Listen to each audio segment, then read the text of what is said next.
Good morning बच्चों, sit down.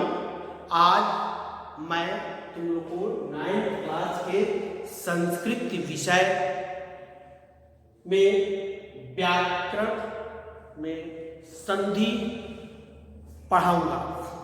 संधि किसे कहते हैं, ध्यान से सुनो।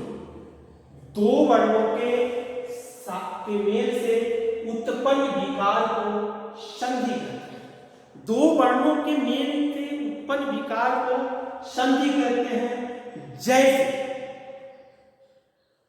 आ जोड़ आ बराबर आ होता है और जोड़ आ बराबर आ होता है, तो जैसे विद्यालय आलय विद्यालय होता है, मूर जोड़ अरी मुरारी होता है, तो ये मेल हुआ। तो मेल हुआ और जो अ बराबर आ हो जाता है, विकार होता है उसका, तो इसको संधि कहते हैं। और इस संधि को अगर इस वर्ण को किसी वर्ण को अगर अलग करते हैं तो वो विच्छेद का, मैंने संधि का अर्थ होता है कि जोड़ना और विच्छेद का अर्थ होता है तोड़ना। यहां संधि के तीन भेद हैं: स्वर संधि, व्यंजन संधि, विसर्ग संधि। तो स्वर संधि के बारे में हम लोग अभी पढ़ेंगे। फर्स्ट संधि स्वर संधि है, तो इसलिए स्वर संधि के बारे में हम लोग पढ़ेंगे। स्वर संधि के 8 भेद हैं। स्वर संधि के 8 भेद हैं: दीर्घ संधि, गुण संधि, वृद्धि संधि, यण संधि, अयादि संधि, पूर्व रूप संधि, प्रगृह संधि, पररूप संधि। लेकिन 8th क्लास में आप लोगों ने 4 संधियां पढ़ चुके हैं: दीर्घ संधि, गुण संधि, वृद्धि संधि, यण संधि। इसलिए आज मैं आप लोग को फिर आज अयादि संधि मैं पढ़ाऊंगा। स्वर संधि के डिफिनेशन पहले समझ लीजिए। दो स्वर वर्णों के मेल से उत्पन्न विकार को स्वर संधि कहते हैं। यहां दो स्वर, आप लोगों ने स्वर व्यंजन के बारे में पढ़ा, स्वर के बारे में भी आप लोगों ने स्वर वर्ण कितने प्रकार के होते हैं, ह्रस्व, दीर्घ, और संस्कृत में प्लुत शब्द भी आता है, प्लुत वर्ण भी आता है। लेकिन यहाँ स्वर और वर्ण की चर्चा हो रही है। तो दो स्वर वर्णों के मेल से उत्पन्न विकार को स्वर संधि कहते हैं।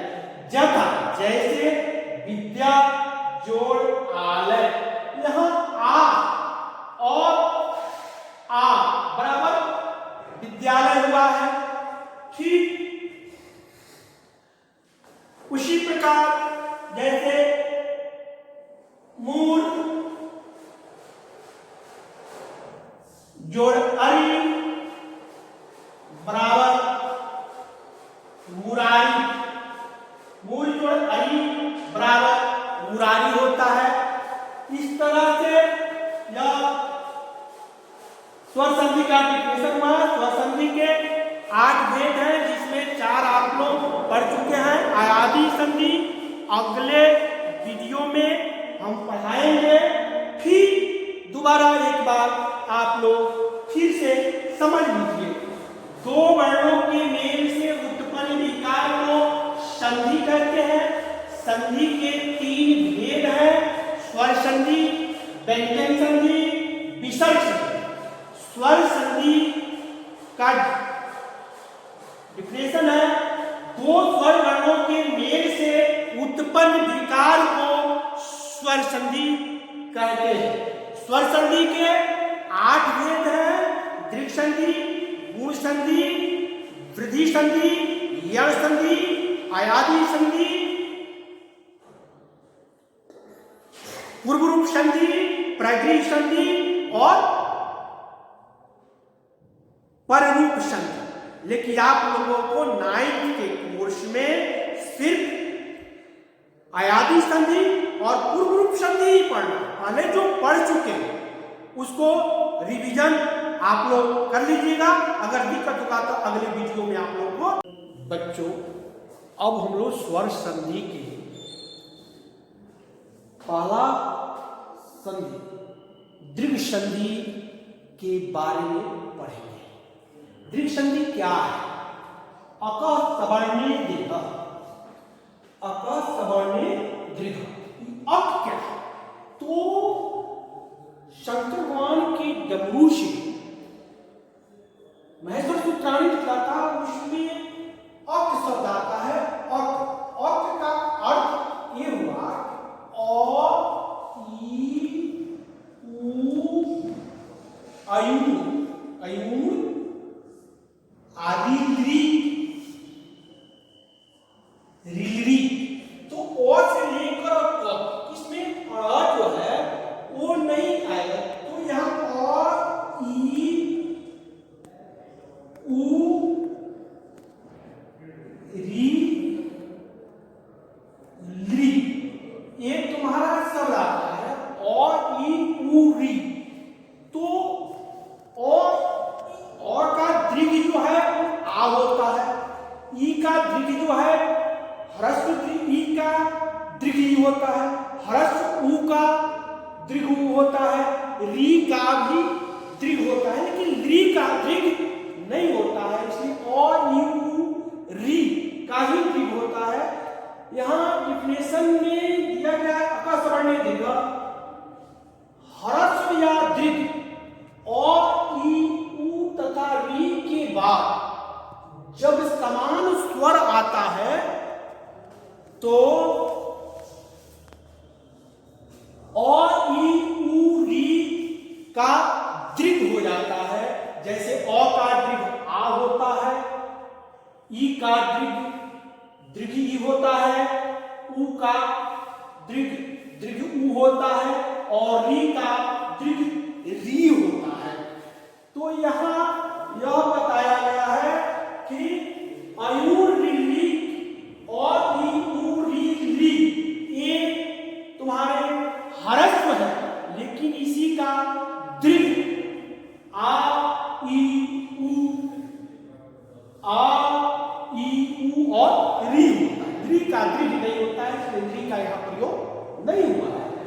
अब यहाँ एक और बात समझने की चीज है कि समान स्वर वर्ण, जैसे अ जोड़ आ होता है, और आ में अंतर नहीं है। जैसे मान लो तुम लोग पढ़ते हो आम, आम शब्द को ओ आकार आ और म नहीं कर सकते, आ जोड़ म शुद्ध होता है, क्योंकि आ एक अलग वर्ण है, इसलिए अ जोड़ अ बराबर आ होता है, या आ एक स्वतंत्र अपना वर्ण है। तो यहाँ ये चीज दिखाया गया कि हीन में जोड़ आलय, या देखने वाली बात है कि हीन में जोड़ आलय हिमालय होता है। हिमालय जैसे हीन में यहाँ मौ में तुम बोलोगे तो ओ आता है, तो यहाँ ओ लिखा गया, यहाँ आ है, तो इसमें और आ मिलकर यहाँ आ हो गया है, तो यहाँ आ हो गया, तो और जोड़ ओ बराबर आ हो गया, तो हीम जोड़ आलय बराबर हिमालय हो गया।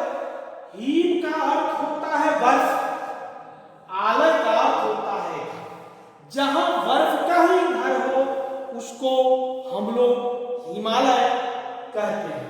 अब आया बात यहाँ पुस्तक जोड़ आलय,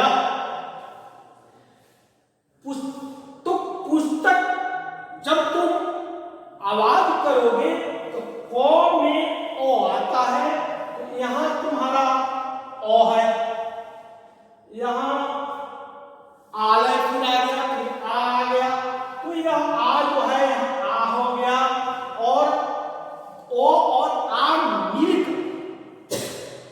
मिलने के बाद विकार उत्पन्न हुआ, मतलब कि उसमें परिवर्तन हुआ, परिवर्तन जब हुआ तो यह आ गया, तो इसीलिए पुस्तक जोड़ आ गया बराबर पुस्तकालय होता है। पुस्तक जोड़ आ गया पुस्तकालय, पुस्तक का पोथी, और आलय का तो अभी बताए हैं कि आलय का अर्थ होता है घर। तो पुस्तक का, इसी तरह से पुस्तक गारह भी होता है, गारह में भी होता है। इसलिए ये तो पुस्तक गारह, पुस्तकालय एक पर्यायवाची शब्द है। आगे चलने के बाद हम लोग धीरे धीरे करके ज्ञान एकत्रित करोगे। यहाँ पर विद्या जो आयो, यहाँ शब्द आया कि विद्या, विद्या, या शब्द में आकार आता है और यहाँ आ है, तो आ और आ मिलकर यहाँ विद्या, बी आधा दो है और या विद्या। विद्या ऐसे भी लिखा जा सकता है,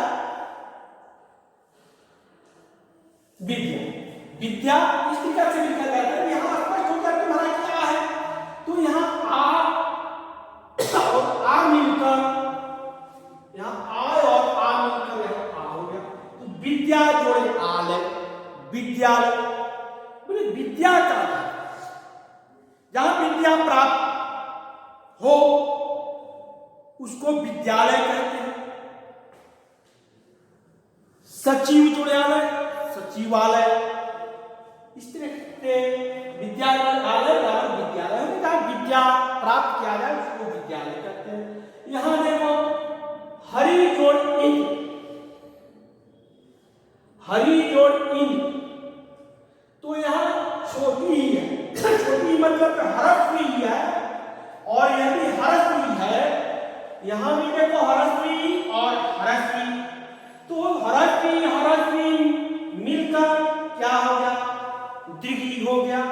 खूब अस्थिर से इस पॉइंट को तुम रोज समझो कि समान, जैसे ई और बड़ी, ई छोटी और बड़ी दोनों एक समान है, और फिर दोनों जब मिलता है तो दीर्घ हो जाता है, वो भी ह्रस्व ई और दीर्घ ई में कोई अंतर नहीं है, वो दीर्घ हो जाता है, लेकिन एक समान है, एक वर्ण का है।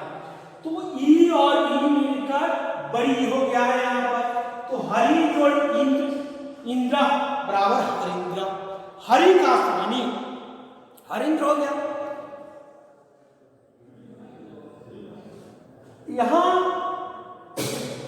गौर चीज देखने को मिलता है कि हरि, हरि भगवान विष्णु को कहते हैं, और इंद्र मने स्वामी होता है, उसका देख रेख करने वाला। और यहाँ भानु और उदय, इस एग्जाम्पल का, तो भानु और उदय छोटा माने हरस्व और दीर्घ दोनों मिलकर यहाँ दीर्घ उ हो गया।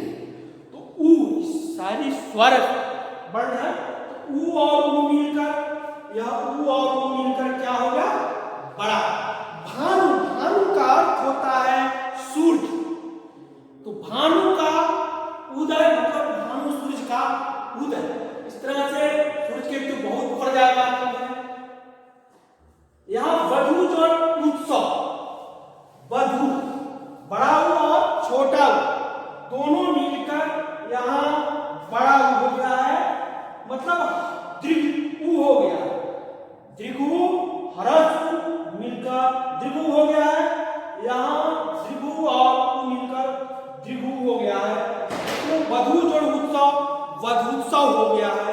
इसलिए दीर्घ संधि में समान वर्ण जब मिलते हैं तो दीर्घ हो जाते हैं। पूर्व रूप पहले आप पढ़ चुके हैं कि हरस्व और दीर्घ जो है, हरस्व दीर्घ और प्लुत तीन वर्ण होता है, और तीन वर्ण में हम लोग हरस्व होते जान ही चुके हैं कि और ई उ री ली होता है, लेकिन ली का दीर्घ नहीं होता है। इसलिए धन्यवाद।